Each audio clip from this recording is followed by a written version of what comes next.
Bonjour à tous et bienvenue à l'heure de la bonne nouvelle. Si je vous dis « dans la vie, on a ce que l'on mérite » ou encore « on récolte ce que l'on sème », mais pensez-vous vraiment qu'on a toujours ce que l'on mérite? Oui. Élaboré.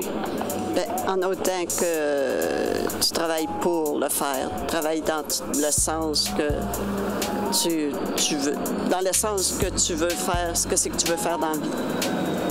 Oui, parce qu'on fait pour. Chacun a le choix de faire pour être bien dans la vie.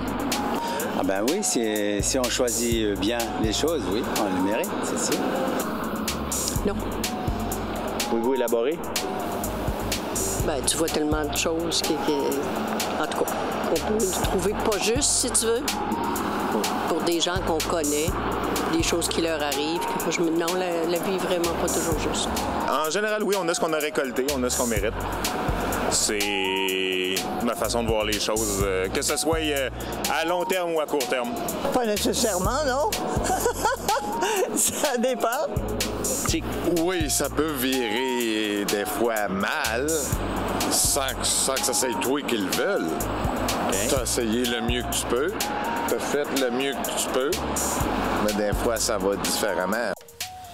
Bonjour à vous deux. Bonjour Valérie. Bonjour Valérie. On a beaucoup de réponses variées dans ce Vox Pop-là, mais je pense que c'est logique quand même de dire que quand on sème le mal, on récolte le mal, mais quand on sème le bien, on récolte le bien. C'est logique. En général, hein, la Bible dit même qu'on récolte ce que l'on sème. C'est même dans la Bible.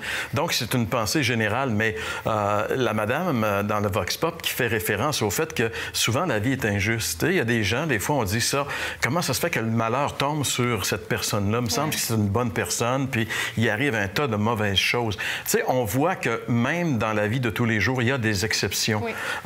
Et je pense que lorsqu'on arrive à l'Évangile, il y a l'exception. Là, vraiment, c'est l'exception. Mais il faut comprendre que l'Évangile, c'est ne pas recevoir le mal qu'on mériterait d'avoir parce qu'un autre a pris sur lui notre mal. En réalité, quelqu'un d'autre a payé la dette. Donc, on n'est plus endetté, mais c'est pas parce que nous, on s'est sortis nous-mêmes de la dette. Alors, c'est un peu ça qui fait que parfois c'est difficile à comprendre pour les gens parce qu'on a un peu l'esprit religieux puis on veut s'en sortir soi-même, hein? On est des êtres orgueilleux puis la religion en réalité, François, c'est ça, hein? C'est d'obéir puis d'essayer de forcer pour en arriver. C'est d'essayer de mériter justement lorsqu'on ne mérite pas le pardon de Dieu, on ne mérite pas l'amour de Dieu.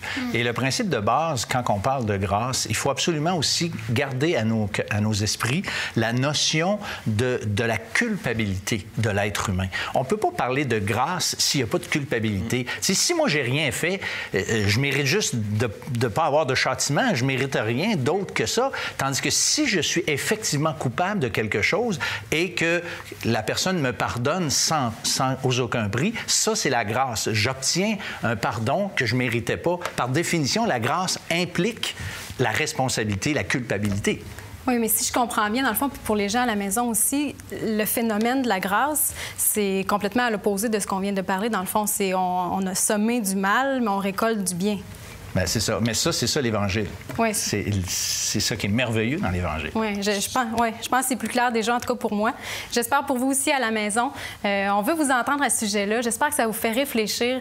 Et vous pouvez aller nous en parler sur les réseaux sociaux, sur Facebook ou encore sur Twitter, où vous pouvez le faire en nous écrivant à l'adresse suivante. L'heure de la bonne nouvelle, casier postal 26006, Trois-Rivières, Québec, G8Y7M1, ou par téléphone au 1-866-509-1319 ou encore par courriel à info@hbn.ca.